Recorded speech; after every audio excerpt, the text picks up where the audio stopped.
Selamat malam dan selamat sahabat bagi kita semua. Pada malam hari ini kita akan mengikuti acara Vesper kita, firman yang akan dibawakan oleh Ibu Linda Karman. Namun sebelumnya kita akan memulainya dengan doa buka yang dibawakan oleh Kian. Mari kita bersatu dalam doa. Tuhan Allah Bapa kami yang bertaat dalam kerja surga, terima kasih atas berkat-Mu yang Engkau telah curahkan kepada kami. Pada malam hari ini kami bersyukur karena atas kami bisa membuka risabat-Mu yang indah ini dengan penuh sukacita ya Bapa. Berkati firman yang akan dibawakan oleh Bu Linda Karman, kiranya firman-Mu ini agar bisa menjadi berkat bagi kami dan kami bisa terapkan dalam kehidupan kami sehari-hari. Dan berkati juga anggota jemaat yang mendengarkan firman ini agar mereka mendapatkan berkat yang sama yang Kau telah berikan. Terima kasih Bapa. Inilah doa pengharapan kami, dalam nama Yesus kami berucap syukur, amin.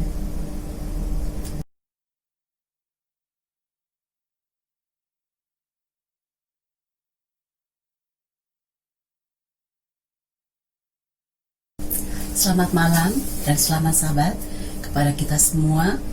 Kita bersyukur kepada Tuhan oleh karena kita masih diberikan kesempatan untuk mendengarkan firman pada malam hari ini. Walaupun firman yang kita dengarkan melalui online, tapi biarlah firman ini dapat menjadi berkat bagi kita pada sepanjang hari Sabat ini. Kita sudah masuk kepada pasal 13 dari buku Membina Kehidupan Abadi. Pada malam hari ini, judul dari pelajaran kita adalah Dua Orang yang Berbakti.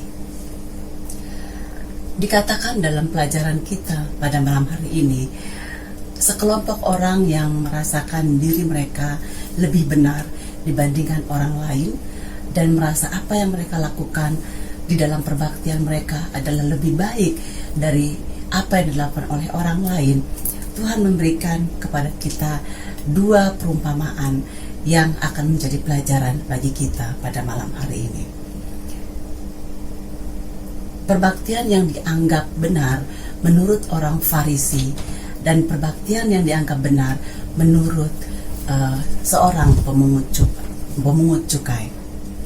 Dikatakan bahwa orang Farisi ketika mereka akan mengadakan perbaktian, mereka akan menunjukkan bahwa perbaktian mereka adalah untuk memuji dan membesarkan nama mereka sendiri.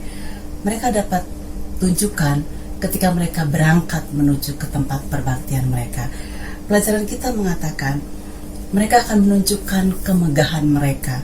Bahkan di dalam perjalanan mereka menuju perbaktian, mereka seakan-akan meminta orang lain tidak ada yang mendekat dengan mereka, oleh karena mereka khawatir bahwa orang-orang yang mendekat itu akan menjadi suci oleh karena mereka berdekatan dengan orang-orang Farisi. Kemudian dikatakan pula, orang Farisi ketika mereka berbakti kepada Tuhan, mereka tidak datang dengan hati yang hancur. Mereka tidak datang untuk meminta pengampunan, tetapi mereka datang untuk memegahkan diri mereka oleh karena mereka ingin dipuji. Mereka merasa perbaktian mereka adalah yang benar menurut pemandangan mereka. Di sini dikatakan mereka akan menyampaikan beberapa kata yang membuat orang-orang lain yang ada di sekeliling mereka menjadi pusat perhatian untuk mereka. Mereka akan sebutkan kata-kata seperti ini. Aku tidak sama seperti orang lain, Tuhan.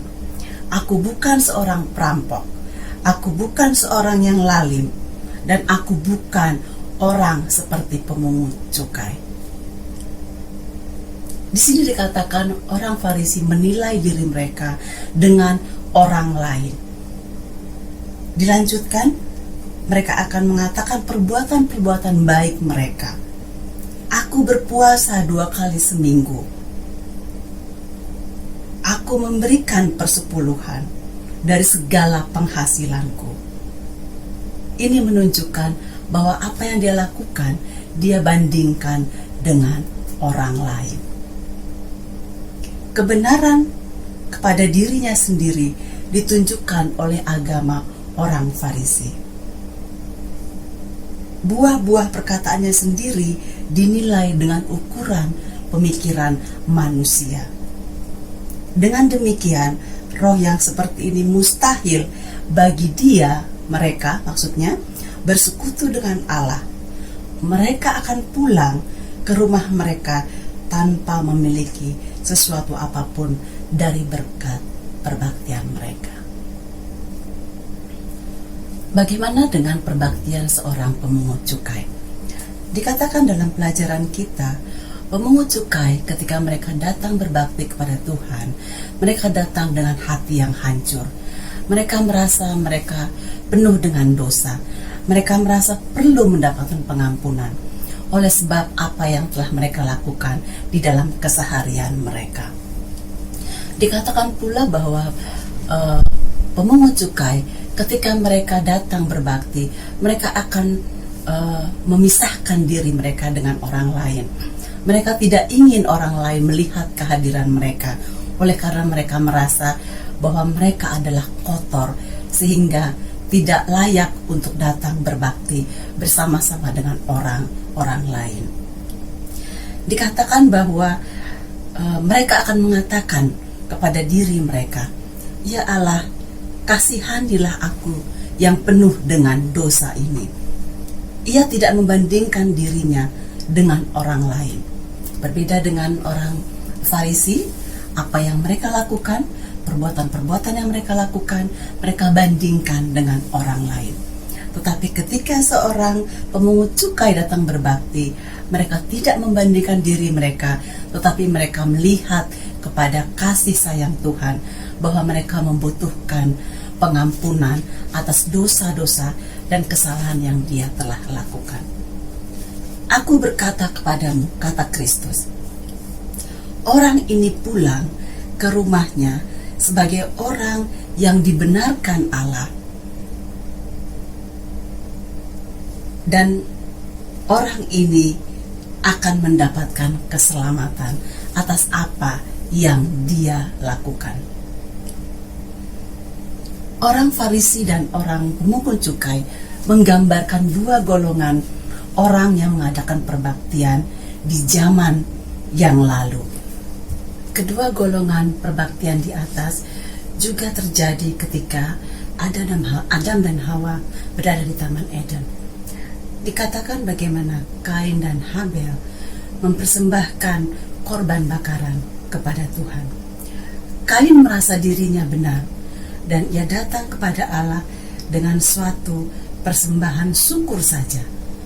Dia tidak mengadakan persembahan meminta pengampunan.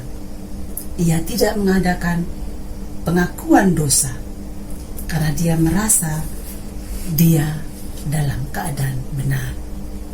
Namun tidak demikian dengan Habel. Habel datang kepada Tuhan dengan membawa persembahan berupa korban bakaran untuk mendapatkan pengampunan daripada Tuhan Yesus. Menyadari keperluan mengakui kemiskinan dan memiliki perasaan tidak berdaya adalah sebuah hal yang Tuhan inginkan daripada kita. Di sini dikatakan bagaimana kedua golongan itu pun terjadi ketika di zaman Rasul Petrus. Ini terjadi ketika pertama kali Rasul Petrus menerima panggilan untuk menjadi murid Tuhan Yesus. Seperti yang kita ketahui, malam sebelum Yesus ditangkap dan dia disalibkan, mereka mengadakan perjamuan kudus bersama-sama. Pada saat itulah Yesus mengatakan kepada murid-muridnya bahwa kamu akan terancam imannya. Tetapi kemudian dikatakan Petrus dengan sangat yakin, percaya diri, dia katakan kepada Tuhan Yesus bahwa bukan dia tidak akan memiliki perasaan atau memiliki iman yang goncang seperti yang Tuhan katakan kepada mereka. Ia terlalu percaya kepada dirinya dan dia lupa bahwa dia tidak sanggup menghadapi pencobaan. Dan apa yang terjadi ketika beberapa waktu sebelum ayam berkokok, dia telah menyangkal Yesus. Dia telah menunjukkan bahwa dia tidak mengenal Yesus. Ini adalah apa yang Tuhan telah amarkan kepada murid-muridnya. Pelajaran ini menunjukkan bagaimana Petrus sangat percaya diri dan tidak mengandalkan Yesus Kristus di dalam dirinya. Petrus telah datang kepada titik peralihan diri dan dengan sedih bertobat atas dosanya.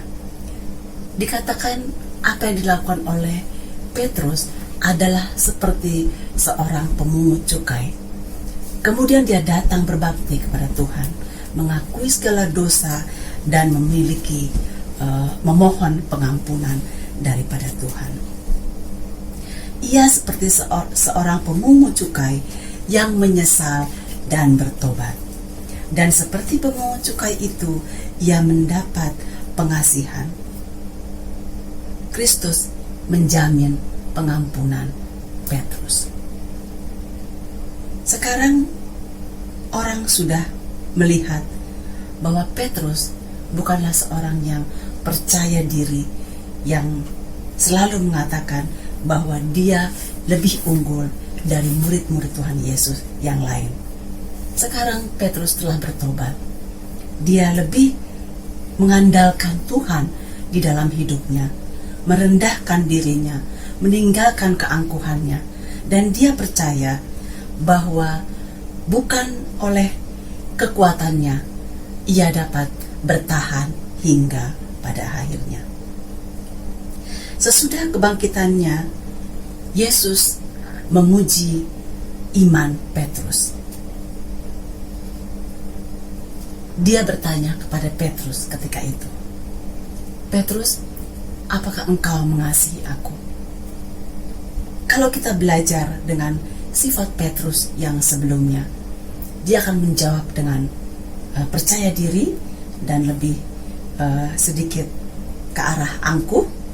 Dia pasti akan mengatakan bahwa, "Ya Yesus, aku mengasihi engkau karena aku berbeda dengan teman-temanku yang lain." Tetapi saat ini Petrus telah berubah. Ketika Yesus bertanya kepada Petrus apakah dia mengasihi Yesus, dengan rendah hati Petrus mengatakan, "Tuhan, engkau mengetahui isi hatiku. Biarlah engkau yang melihat apa yang ada di dalam hatiku."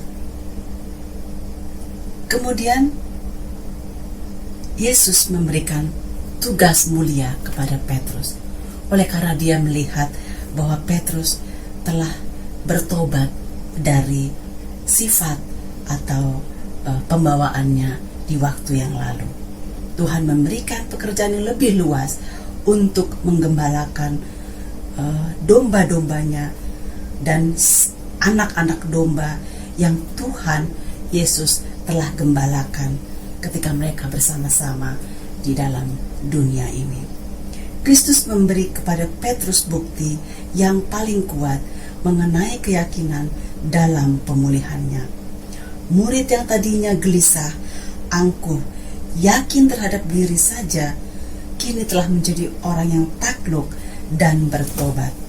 Sejak waktu itu, ia mengikuti Tuhan. Ia melepaskan semua perbuatan-perbuatan yang tidak baik, dan dia berubah menjadi orang yang menyangkal diri dan mau berkorban untuk orang lain.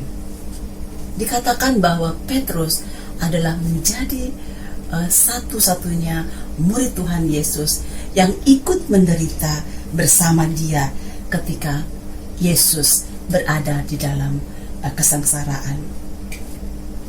Yesus mengatakan kepada Petrus, jika dia akan duduk di kemuliaannya nanti, dia akan pastikan Petrus akan bersama-sama dengan dia duduk di dalam kemuliaannya.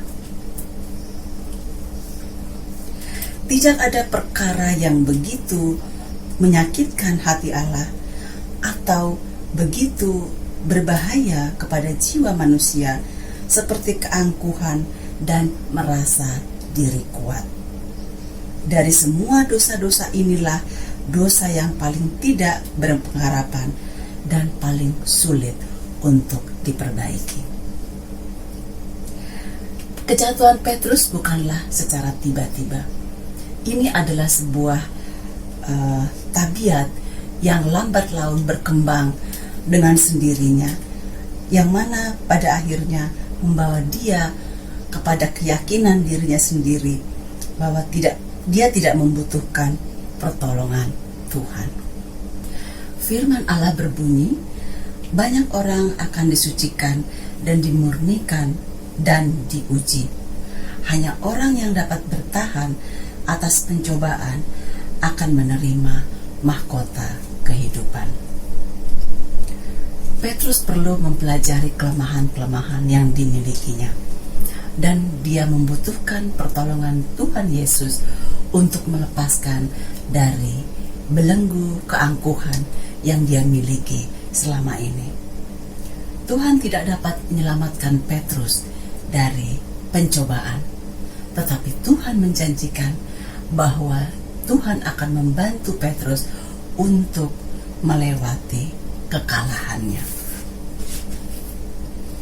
Kalau Petrus mau menerima amaran Kristus, maka dia akan dimenangkan untuk mendapatkan kehidupan yang lebih baik bersama dengan Yesus Kristus. Adanya perasaan kuat dari Petrus membuat dia jatuh ke dalam dosa keangkuhan. Namun, melalui pertobatan dan kerendahan hatinya, membuat dia mendapatkan keselamatan dan dapat berdiri kembali bersama dengan Yesus Kristus. Kristus telah menyanggupi dirinya untuk menjadi pengganti serta jaminan, dan tidak dilalaikannya seorang pun. Ia yang tidak dapat melihat umat manusia terpapar pada kehancuran yang abadi tanpa mencurahkan nyawanya untuk mati demi mereka semua. Memandang dengan rasa pengasihan dan kasih sayang yang tulus, setiap jiwa akan menyadari bahwa ia dapat menyelamatkan dirinya sendiri bersama dengan Yesus Kristus. Orang Farisi tidak merasa bertobat dari dosa. Roh Kudus tidak dapat bekerja bagi orang-orang yang mereka seperti seorang Farisi. Jiwanya dibungkus dengan suatu perisai perasaan diri benar. Di mana panah Allah dibidik oleh tangan malaikat tidak berhasil menerobosnya. Hanya orang yang menyadari dirinya sebagai orang yang berdosa yang dapat diselamatkan oleh Yesus Kristus. Kita harus mengetahui keadaan kita yang sebenarnya. Jika tidak, maka kita tidak akan merasakan keperluan kita terhadap pertolongan Kristus.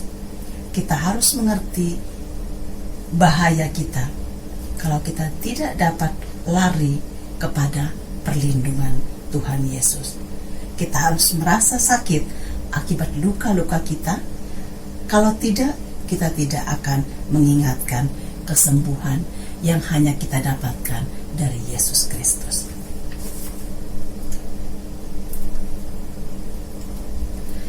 Doa pemungut cukai didengarkan oleh Tuhan Yesus oleh karena dia menunjukkan ketergantungannya kepada Yesus Kristus. Pada saat yang sama, Yesus mengulurkan tangannya untuk memberikan pengampunan. Oleh kasih karunia yang Tuhan miliki, dia mendapatkan pengasihan dari Yesus Kristus. Demikianlah seharusnya terlihat semua orang saat mereka mencari Allah. Oleh iman, segala percaya diri akan hilang dan akan digantikan dengan pengampunan yang Tuhan berikan secara cuma-cuma. Semakin kita datang kepada Kristus dengan segala keterbatasan yang kita miliki, maka Kristus akan mengulurkan tangannya untuk menjangkau kita.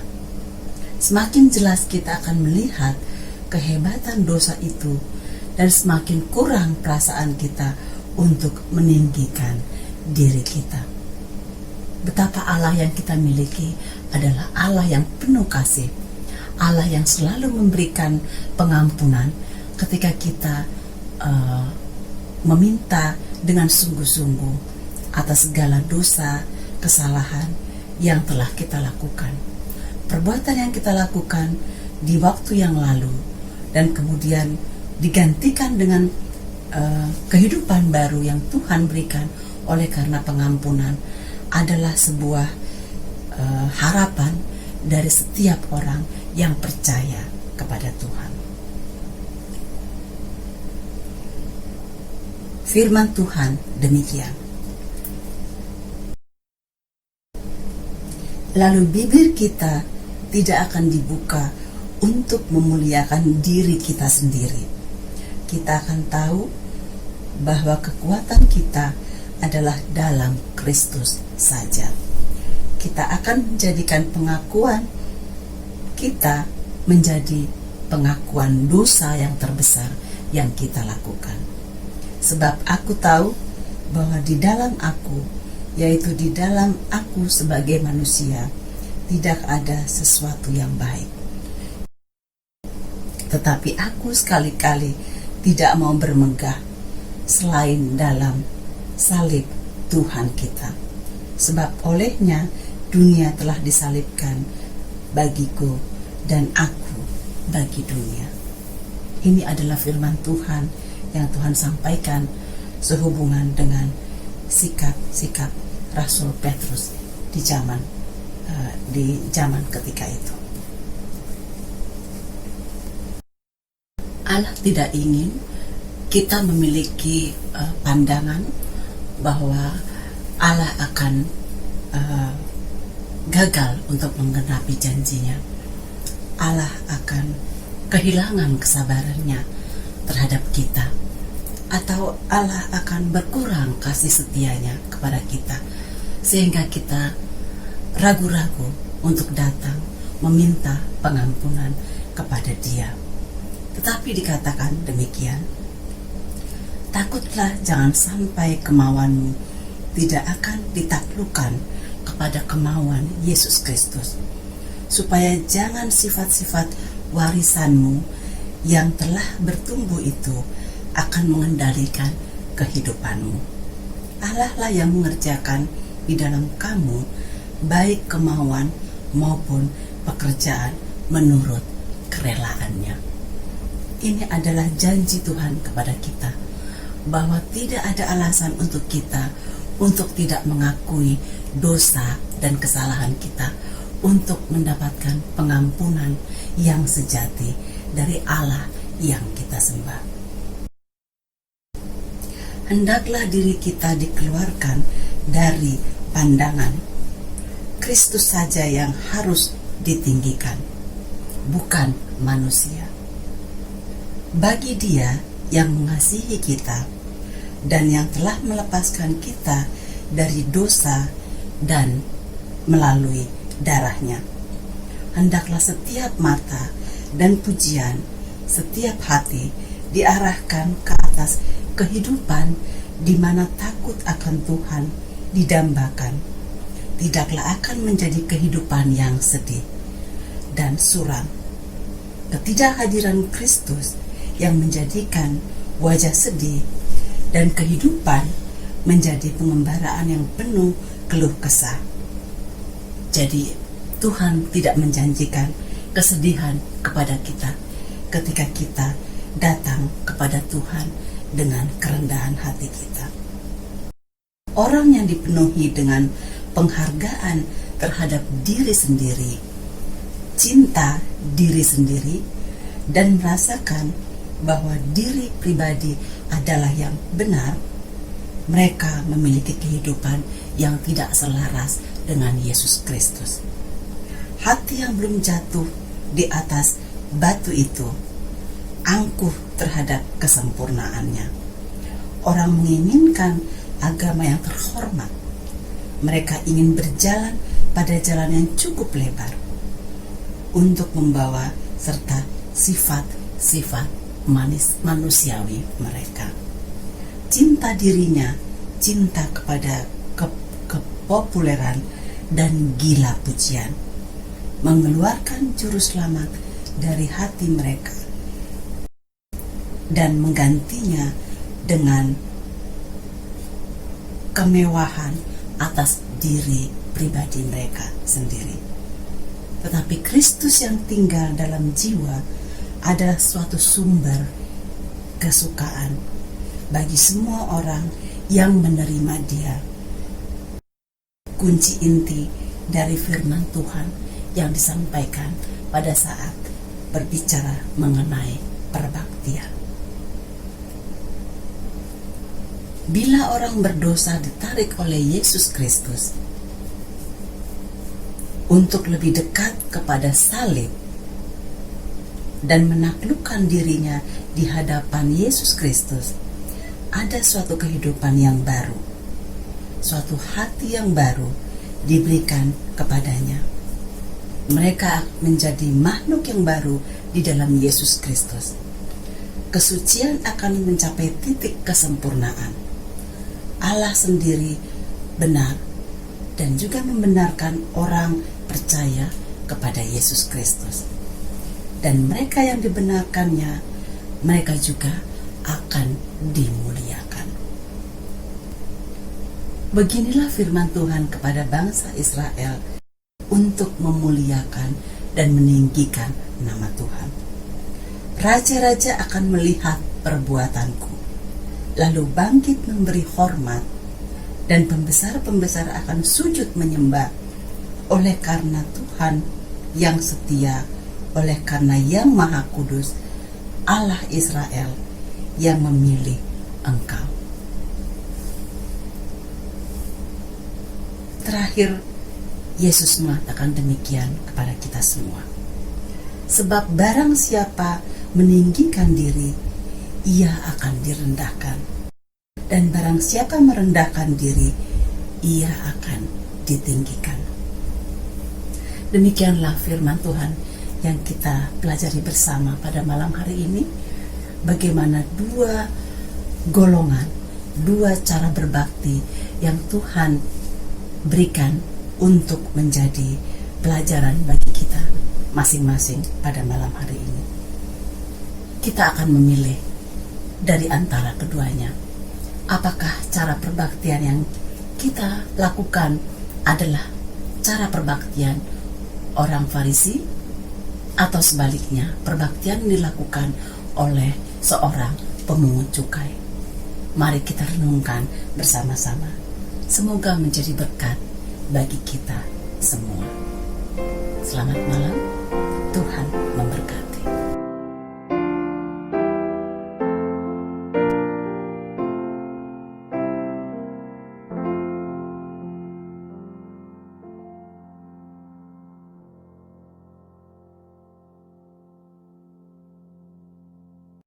Terima kasih Anda telah menyaksikan video yang telah disediakan oleh Departemen Komunikasi Gereja Masih Advent Hari ke-7 Kewang Pertama. Jika Anda menyukai video ini, silakan like dan subscribe YouTube channel kami, karena subscribe itu gratis. Tuhan memberkati.